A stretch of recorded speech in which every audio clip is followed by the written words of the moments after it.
সবাইকে অনুরোধ করব বৃক্ষে জল সিঞ্চনের মাধ্যমে আজকের দিনের শুভ উদ্বোধন করতে। অবশ্যই সকল অতিথিবৃন্দ তাকে সাথ দেবেন। আজকে জলটা ঘটে রয়েছে, পাশেই রয়েছে। আমরা আমাদের আয়োজকরা ভেবেছিলাম প্রথমে প্রদীপ প্রজ্বলনের মাধ্যমে করব, কিন্তু সত্যি আজকের এই পৃথিবীতে সবচেয়ে বেশি দরকার হচ্ছে যে আমাদের গাছ লাগানো। এই গাছ লাগানোকে প্রতীকী হিসেবে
রবীন্দ্রনাথ ঘোষ মহাশয় রবীন্দ্রনাথের প্রতিকৃতিতে মাল্যদান করবেন।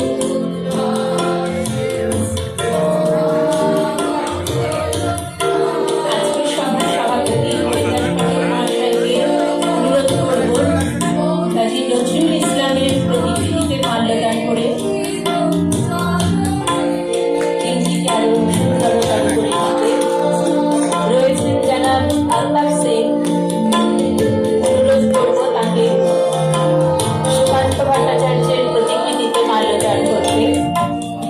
রয়েছেন কলকাতা ডিস্ট্রিক্ট সেক্রেটারি মানস কুমার পতি। অনুরোধ করব তাকে সলিল চৌধুরীর প্রতিকৃতিতে মাল্যদান করতে। সঙ্গে রয়েছে স্টেট কালচারাল কমিটির সম্পাদক নির্মাল্য শঙ্কর চক্রবর্তী।